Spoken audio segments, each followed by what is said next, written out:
Nós estamos falando, né, sobre o discipulador e a questão de autoridade. Na semana passada, vocês conseguiram compreender tranquilo a questão das autoridades? Então, hoje nós vamos falar sobre erros, e guarda isso, porque hoje é uma aula de Bíblia, tá? Nós vamos falar sobre erros históricos que os discipuladores devem evitar. São erros que acontecem no decorrer da história e acontecem, inclusive, até hoje, mas que nós devemos evitar. Tá bom? Vamos lá? Eu gostaria que você abrisse comigo. E, gente, deixa a sua Bíblia aí preparada, tá? Em Lucas, capítulo 6. Lucas, capítulo 6.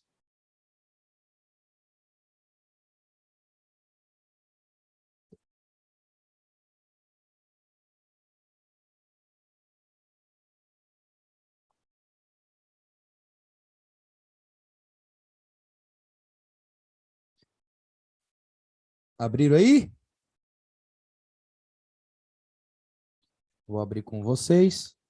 Nós vamos lá no verso 40.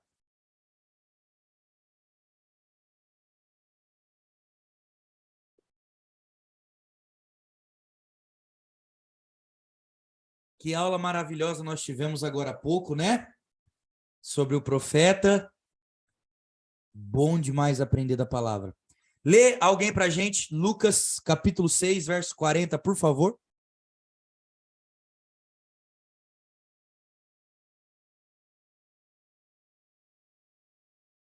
Uma pessoa só, tá, gente? Não precisa brigar, não. Nenhum aluno é mais importante do que o seu professor, porém, quando tiver terminado os estudos, o aluno ficará igual ao seu professor. Eita, começou agora, hein? Começamos bem, irmãos! Eita, glória! Irmãos, quando o Senhor está nos ensinando sobre isso, isso diz muito também sobre os dois pontos. Isso diz muito sobre o coração do discipulador, mas também sobre o coração do discípulo. Porque talvez o discípulo ele passa o seu discipulado todo, durante todos os anos, ouvindo assim do seu discipulador: cara, você vai além de mim, você vai mais fundo, você vai mais longe, e tralalá, tralalá, tralalá. E às vezes ouvindo isso, dá-se a sensação de que o discípulo, em algum momento, será maior ou será melhor, vamos usar esse termo, né? Mas, gente, nunca será. Primeiro, por tempo de vida. Segundo, por experiência da palavra. Terceiro, por sabedoria. E eu poderia ficar enumerando aqui vários sentidos. Mas qual é um dos erros mais históricos que acontece no meio do discipulado? Que o discipulador comete? É olhar para o discípulo e é considerar ele alguém inferior. Então, um erro histórico que acontece é o discipulador considerar o discípulo alguém inferior. E ninguém é inferior. Pelo contrário, a Bíblia, nós já falamos isso, né? Mas a Bíblia diz que aquele que imagina que é o primeiro, que quer ser o primeiro, que faz o quê? Sirva. Sirva a todos. Então, meus irmãos, vocês quando forem discipular, o seu discípulo nunca será inferior a você. Você não pode, não deve tratar ele ou ela como alguém inferior. Mesmo que você comece e trate e pegue um discípulo cru, né? Um discípulo, né, que não conhece nada, ele nunca será inferior. Então nós não podemos tratar e agir com essa, né? Como que eu posso dizer, com esse ar de soberania, esse ar de estar acima, né? Pelo contrário, até porque se o discipulador agir dessa forma, ele nunca vai conseguir aprender com o discípulo. E sim, nós aprendemos com os nossos discípulos. Mais do que eles imaginam que a gente aprenda. Tudo bem até aí? Vamos lá. Abra comigo em 1 Pedro, capítulo 5. Hoje a aula é bem curtinha, só para a gente 1 Pedro, capítulo 5, versículo 1. Do 1 ao 3. A Bíblia diz o seguinte: portanto, apelo para os presbitérios que há entre vocês, e o faço na qualidade de presbítero. Como eles é testemunha dos sofrimentos de Cristo, como alguém que participará da glória a ser revelada. Pastoreiem o rebanho de Deus que está aos seus cuidados, olhem por ele, não por obrigação, mas de livre vontade, como Deus quer. Não façam isso por ganância, mas com desejo de servir. Não hajam como dominadores dos que foram confiados a vocês, mas como exemplos para o rebanho.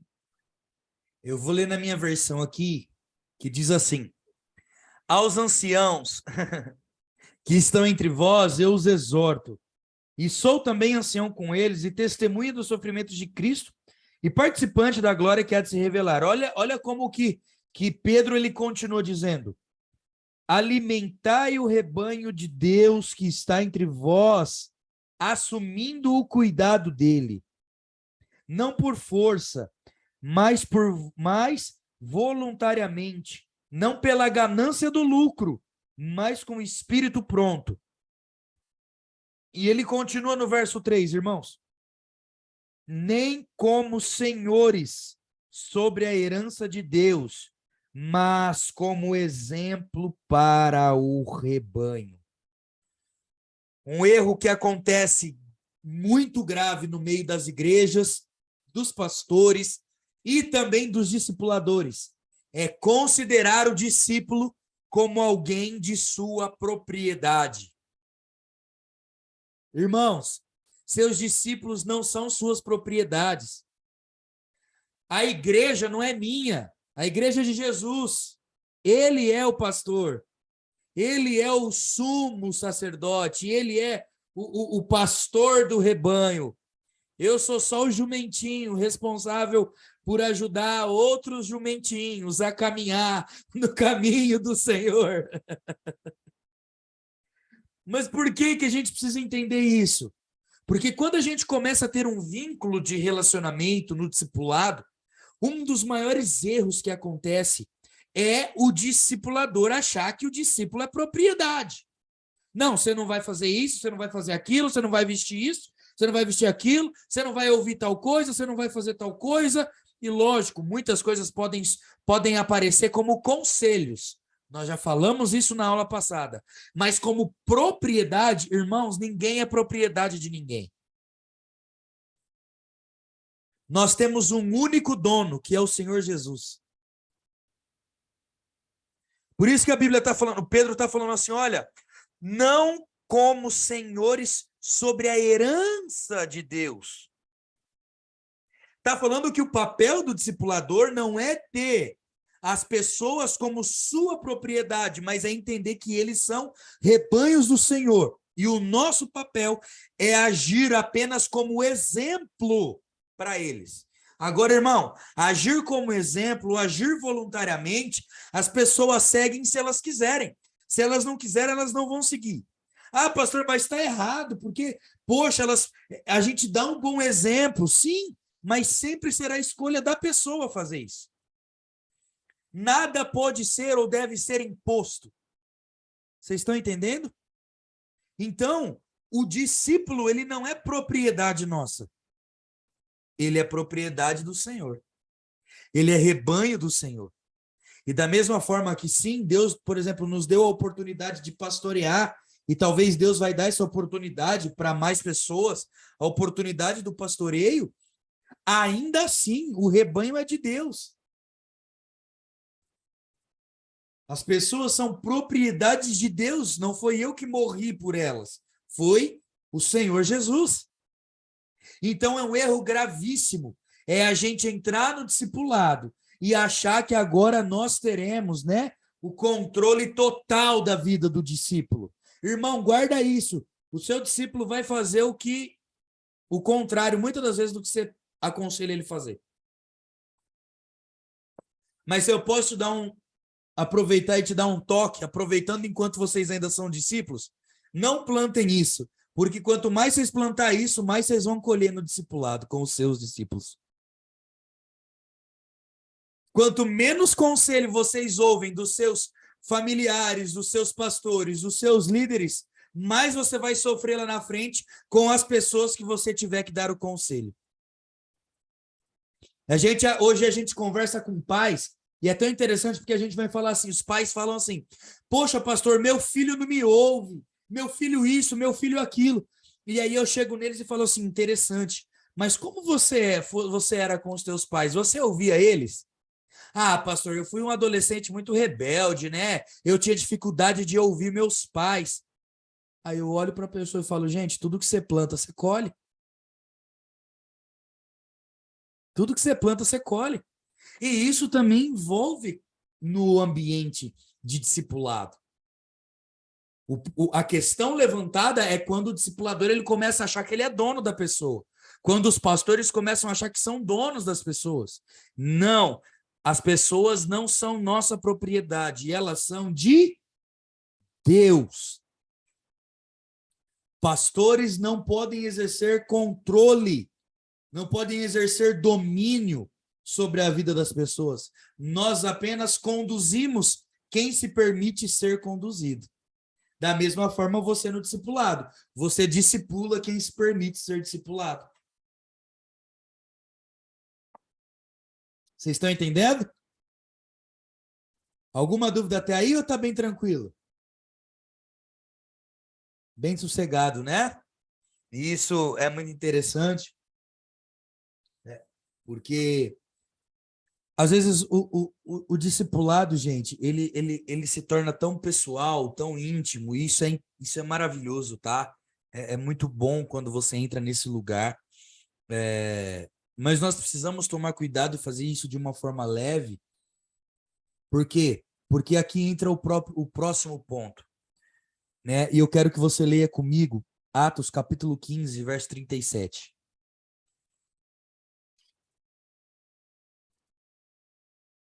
Atos 15, 37.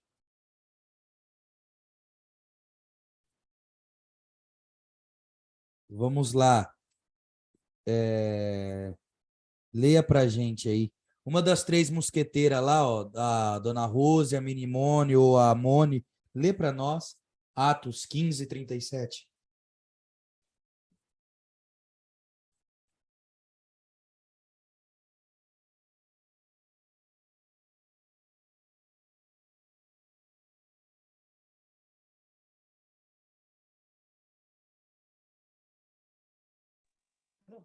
Barnabé queria levar João, também chamado Marcos. Até o 38. Mas Paulo não achava prudente levá-lo, pois ele, abandonando-os na Panfilha, não permanecera com eles no trabalho. Irmãos, olha o que rolou. Eles agora precisam expandir, né, a pregação do evangelho. Se você ler um pouquinho antes, Paulo diz a Barnabé, olha, nós vamos retornar para visitar os nossos irmãos por todas as cidades. E aí, o que acontece? Paulo não quer levar João Marcos. Porque no meio de uma das viagens, João Marcos parou e desistiu e seguiu outro caminho. Aí agora, para fazer isso, o Paulo rancorosão, o que ele faz? Não vou levar João Marcos não vai comigo. E aí, irmãos, Barnabé, homem experimentado, homem maduro, que certa vez também fez a mesma coisa com Paulo, só que Paulo não lembrou do que Barnabé fez com ele nessa época, né? Barnabé olha para Paulo e fala assim, tudo bem, João Marcos, venha comigo. Sabe um dos erros que nós cometemos é descartar o discípulo quando ele não está correspondendo. Ah, pastor, não, mas a pessoa não está respondendo, pastor. Não vou ficar insistindo em pessoa que não quer ouvir a palavra, né, pastor? Irmão, você também já passou por isso. Você também já quis desistir, teve pessoas que insistiram, que teve pessoas que marcaram horário, no meu caso da pastora hoje, né? Toda terça-feira com você, toda quarta-feira separou um horário para você. Não desistiu, poderia estar ganhando dinheiro em qualquer outra coisa, trabalhando, fazendo qualquer outra coisa, mas separou um horário para estar com você. Não é verdade, irmãos? Você não foi descartado. Tudo bem que Paulo cometeu esse erro, mas nós não precisamos cometer esse erro. Por isso, quando o discipulador ele começa a achar que ele é dono da vida do discípulo, quando o discípulo começa a não corresponder, sabe um dos erros que acontece? Ele quer descartar o discípulo. Ou ele começa a favorecer mais um discípulo do que outro no seu coração. E eu não estou falando de resposta. Porque o discípulo vai avançar conforme ele responde mesmo. Né? O discípulo vai avançar conforme ele responde mesmo. Né? O Ian não parou com as práticas ainda, irmãos. O Ian continua afundado, ele continua tocando tambor, continua fazendo as coisinhas, mas eu não vou desistir dele, gente. O Rafa, minha avó vai acreditar. Tô brincando! Ô, vó, é brincadeira, viu? Foi só para descontrair. Eu tenho que parar com essas coisas, né, gente? Eu tenho que ser um pastor sério. Oh, meu Deus, viu? Esses pastores de hoje em dia. Tô brincando. Aí olha o que acontece. Ô, vó, que prazer ter a senhora com a gente, viu? Um beijo, minha linda. Ó, dá muito conselho para essa menininha aí, viu? Dá muito conselho. E se ela não te ouvir, fala para nós que nós ficamos bravos com ela. Irmãos, nós não podemos desistir das pessoas só porque em algum momento elas não corresponderam. Nós não podemos falar assim, fulano, eu estou no discipulado, pastor, com o Vitor há 1 ano, estou no discipulado lá, nossa, pastor, estou insistindo na Elisângela, mas pessoa abençoada, pastor, que Elisângela, não sei mais o que fazer. Irmãos, continue a nadar, né? Como diz a Dori, continue. Você não pode parar. Sabe por quê, irmãos? Porque olha que interessante. Nós, em algum momento, deixamos de corresponder ao Evangelho do Senhor. Nós, em algum momento, não exercemos e não estávamos engajados naquilo que o Senhor quer. E olha que interessante. O discipulador ele precisa ter maturidade, porque o que o discípulo precisa responder é a maturidade das Escrituras e não é a expectativa dele. Vocês estão entendendo? É quase que impossível separar essas coisas, mas elas precisam ser distinguidas. Eu tenho expectativa sobre a vida, por exemplo, do Cauã, mas uma coisa é o Cauã não estar correspondendo às minhas expectativas. Outra coisa é ele não estar avançando biblicamente. Porque às vezes a gente acha e quer que a pessoa cresça em 1 mês. A gente quer que a pessoa em 1 mês já esteja falando da vida dela, abrindo o coração. E, irmãos, às vezes isso não vai acontecer. Aí a gente olha e fala assim, né, é porque fulano não está respondendo. Não, a Janaína não está muito afim do discipulado. Pastor, vamos ver isso aí, vamos pensar, ela não está querendo. Aí a pergunta é, mas por que ela não está querendo? Pastor, porque ela não está correspondendo, né? Mas espera aí, ela não está correspondendo às suas expectativas? Ou ela não está correspondendo à palavra? Pastor, não, ela não está correspondendo à palavra. Mas quem que consegue responder 100% todas as vezes? Vocês estão entendendo, gente? Só que se eu crio na minha cabeça que o meu discípulo é propriedade minha, eu vou ter dificuldade. E aí, quando ele estiver talvez passando por um momento turbulento, que ele não vai corresponder da forma que eu esperava, eu já quero descartar ele, como Paulo fez com João Marcos. E olha que interessante, Paulo se arrepende tanto disso que ele fez com João Marcos, que no fim da vida, na segunda carta que ele escreve a Timóteo, no fim da carta ele escreve assim: traga-me João Marcos, pois ele me será muito útil para o desenvolvimento do ministério. Vocês estão conseguindo entender? Irmãos, guarda isso. No reino de Deus não existe ninguém descartável. Nós não podemos descartar as pessoas. Porque senão nós estamos fazendo dela um objeto de crescimento ministerial. Eu estou usando o fulano para o meu crescimento como discipulador. E não, irmãos. Não é para isso. É para vida, é para compartilhar, sabe? O evangelho é para estar junto na jornada. Não é como um trampolim de crescimento ministerial. Eu vou discipular porque lá na igreja tem que discipular, né? Se eu quiser crescer. Irmãos, não é para crescimento profissional. Vocês estão entendendo? É para participar da vida, é para compartilhar a jornada, é para estar junto. É para um olhar para o outro e falar assim, cara, que bom ter você na jornada. Cara, que bom caminhar com alguém. Poxa, como é bom ter alguém para me ajudar nesse caminho. Poxa, como é bom ter alguém. Amém, irmão? Vocês estão aqui? Então, esse é um erro que acontece muito. Eu quero ler outros versículos, porque esse é onde Paulo descarta João Marcos. Agora eu quero ler 2 Timóteo 4,11 com você, para você ver isso.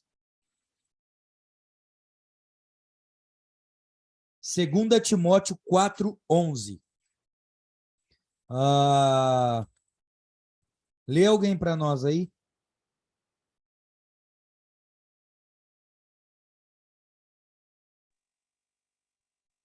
Somente Lucas está comigo. Encontre Marcos e traga-o junto com você, pois me é útil para o ministério. Paulo se arrependendo aí. Agora ele é... eu errei, dei bote errado. Ainda bem que tinha Barnabé. Por isso que eu falo que o homem mais incrível do Novo Testamento não é Paulo, é Barnabé. Porque se Paulo não tivesse um Barnabé para acreditar nele, Paulo não seria Paulo. Mas aí a gente conversa sobre um outro momento dessa conversa. Né? Agora Paulo lembra de João Marcos e fala assim, traga-me João Marcos, porque ele será muito útil para o ministério. Tipo assim, né? Eu descartei ele lá um tempo atrás, né? Porque ele não respondeu do jeito que eu queria, né? Eu tinha algumas expectativas, mas agora eu amadureci, gente, né? Tô para morrer. Irmãos, são os últimos versos de Paulo antes da morte. Paulo agora está em prisão domiciliar em Roma, ele está prestes a morrer, já no auge da maturidade, né? Aí ele escreve assim, traz João Marcos, vai. Traz João Marcos, ele vai ser útil para o ministério.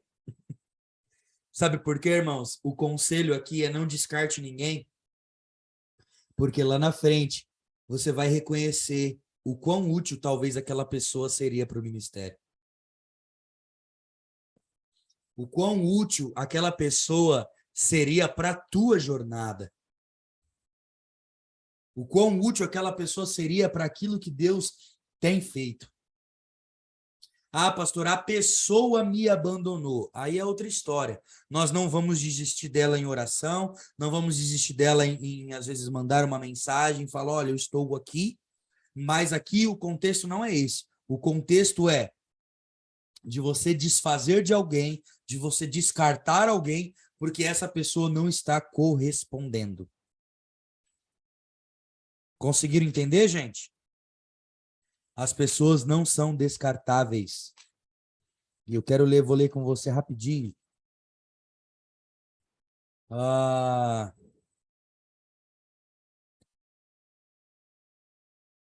Primeira Pedro, capítulo 5.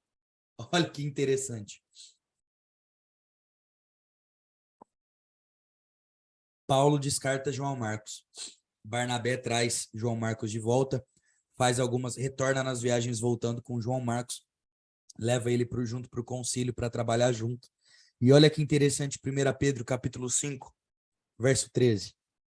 A igreja que está em Babilônia, eleita juntamente convosco, vos saúda, e também o meu filho Marcos. Marcos agora está caminhando com quem? Com Pedro.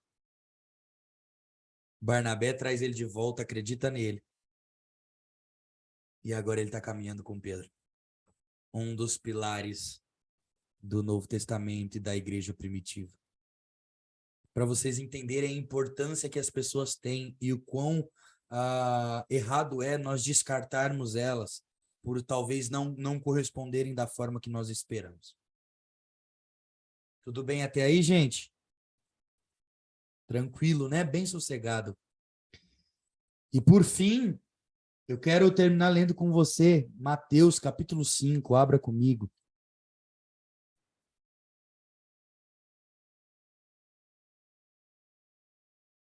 Mateus capítulo 5.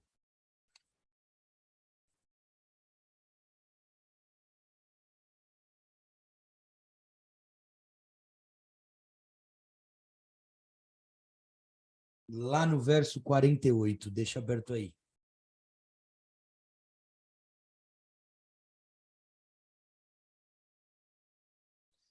Por fim, nós precisamos entender que o discipulador, irmãos, ele não está biblicamente obrigado a produzir quantidade. Eu sei, esses dias, numa das aulas que o Ian deu, né, foi feita essa pergunta sobre quantidade, eu acho que foi a Eli que perguntou, né, Eli?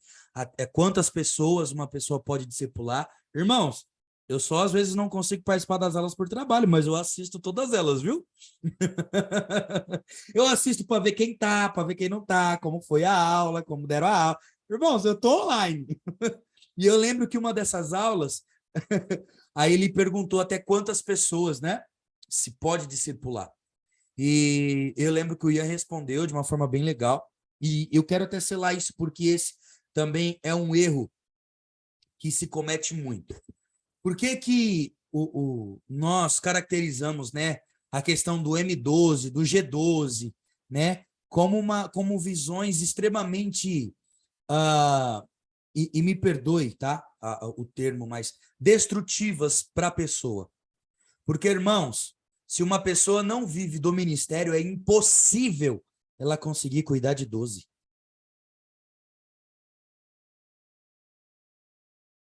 É impossível. Os meninos estão aqui, eles não me deixam mentir. Essa é a segunda semana consecutiva que de terça-feira eu começo o discipulado 5 horas da manhã e acabo 11 horas da noite. Eles estão aqui, eles não me deixam mentir. Agora, como que uma pessoa humanamente que não vive pro ministério consegue fazer isso, gente? É impossível. Então, um erro que a gente comete muito é achar que o discipulador, ele tem que dar muito fruto. Não, ele tem que dar fruto. O muito é consequência. O muito é consequência. Lembra? Aí a gente pode trazer várias coisas, né? Uma alma vale mais que o mundo inteiro. Ah, mais festa no céu do que quando um pecador... Vocês lembram disso? Vocês já conhecem a palavra. Mas a gente fica focando, não, porque eu tenho que discipular várias pessoas, porque eu tenho que cuidar de várias, porque eu tenho que... Irmãos, às vezes você não vai conseguir nem ter tempo para isso. O que você não pode é nunca não cuidar de ninguém. Ah, não, eu só quero ser cuidado, né, pastor? Cuidar é gostosinho, né, pastor? Eu faço lá o discipulado, né? Mas e a parte do cuidar de alguém? O pecado é não cuidar de ninguém. Mas você não precisa cuidar de 20, 30 pessoas, de 12 pessoas, de... Não, irmãos, isso vai de acordo com a tua disponibilidade. O que você não pode fazer, por quê? Porque é mandamento, e de fazer discípulos. Mas um dos erros mais graves é, não, eu estou discipulando, Rafa, só um. Irmão, às vezes nesse um você vai ter mais trabalho do que se discipulasse 12. Né? Você vai ter discípulo que vai valer por 12. Pode ficar sossegado. Né? Então não precisa ficar preocupado, né? Ah, Rafa, eu preciso discipular vários. Não, porque olha que interessante. Vamos ler Mateus 5,48. É o último verso do capítulo 5. Lê para nós alguém, por favor.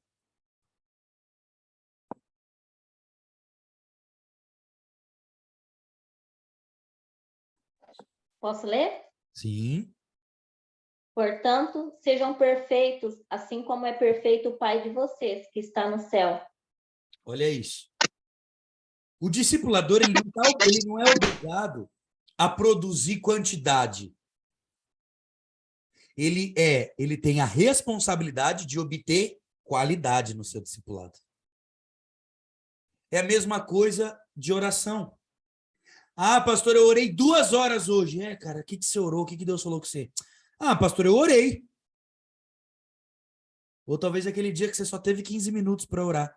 Mas foram os 15 minutos onde você se derramou, você gastou sua vida nos 15 minutos em oração. O que valeu mais? As 2 horas do dia anterior ou 15 minutos que você gastou sua vida em oração? Vocês estão entendendo? Porque, irmãos, é verdade, o que vale é a qualidade daquilo que está sendo gerado e não a quantidade. Não que a quantidade não seja importante, vocês estão entendendo, né?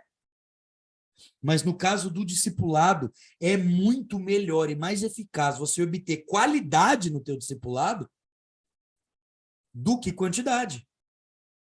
E aí a gente volta para aquele lugar, porque às vezes você vai discipular 3, 4, 5, mas você não vai conseguir fazer isso de forma eficaz. Você não vai conseguir fazer isso, sabe, de uma forma saudável. Isso. E por que nós usamos esse verso? Porque existe um padrão aqui. O padrão é: seja perfeito, como o seu pai é. E não é perfeito, irmãos, de nunca errar. Não dá para a gente entrar nesses méritos hoje, mas o Senhor, ele preza por isso. Por isso que ele pede qualidade. Guarda isso, a quantidade vem com a qualidade. Porque quantidade sem qualidade é só multidão. Mas a gente não quer gerar multidão, a gente quer gerar discípulo. E eu tive essa resposta hoje do Senhor, gente. Até quero abrir para compartilhar com vocês. Hoje eu estava orando e nas minhas coisas com o Senhor, né? Senhor, como que é difícil romper os 30. É difícil romper os 30. Gente, para quem já viveu plantação de igreja, o romper dos 30 é o mais difícil. Eu falando, Senhor, o que a gente faz, Pai? Para tal coisa, me dá uma luz. Irmãos, o Senhor respondeu assim para mim. Você, quando foi abrir a igreja, você me pediu filhos genuínos. Você disse que você não queria migração. Então, suporta o processo. Porque a minha oração para Deus, Senhor, eu não quero gente de outra igreja.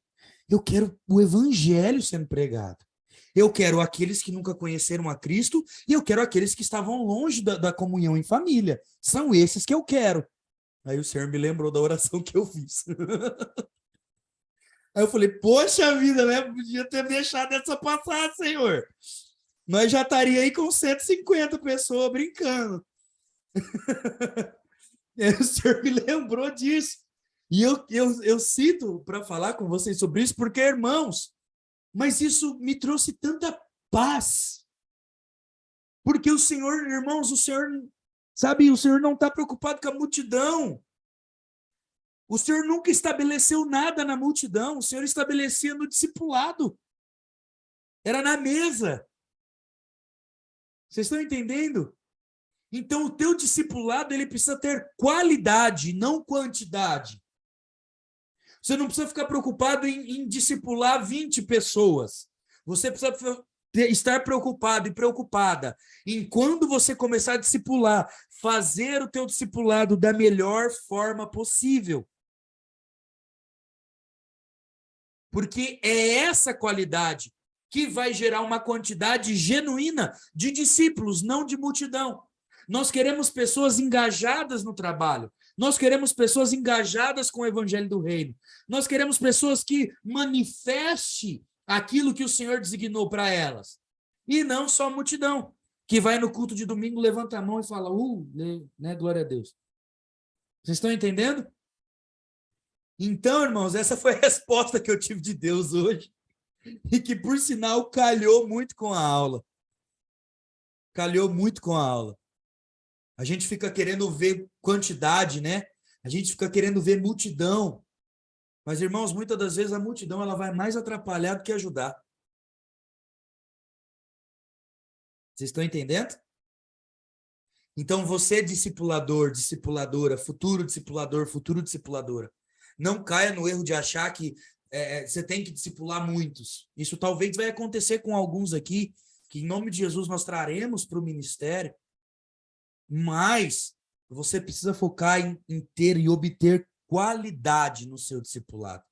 A boa qualidade gera quantidade. Amém, irmãos? Nossa, eu já quero encerrar essa aula porque nós estamos falando sobre o discipulador e a autoridade. Eu acho que ficou muito claro e já deu para desmistificar, né, gente, essa questão de autoridade do discipulador, né? Mas também não significa que ele não tem autoridade. Lembrem-se disso. Lembrem-se disso. O que nós estamos sempre falando é a questão do abuso da autoridade, dessa imposição.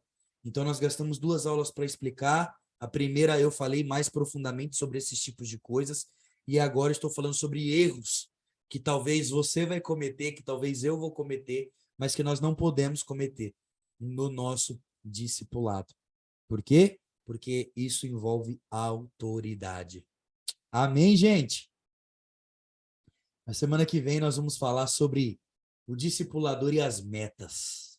Porque o discipulador precisa ter meta no discipulado. Sabia? Você precisa ter metas no discipulado. Você precisa programar metas para o seu discípulo. Você precisa traçar um caminho de aprendizado para o seu discípulo. Você precisa. Mas aí a gente fala na semana que vem. Tá bom, gente? Glória a Deus por isso. Amanhã eu trabalho normal, nosso GD, né? Sábado, a nossa Redion chega de mentiras. Domingo, né, o nosso culto de celebração. É ceia domingo, né? Domingo é ceia, maravilha. Continuamos com a série Mentiram para Nós, e eu acredito que nós vamos falar sobre vida cristã. Mentiram para nós sobre o que é ser crente. E aí nós vamos usar como base o Sermão do Monte. Vai ser muito legal. Gente, Deus abençoe, uma ótima semana para vocês. A Rose, melhoras, está com uma carinha tão abatida. Nós oramos. É isso aí, Eli. A gente em oração pela vida da tia Rose, né? Nós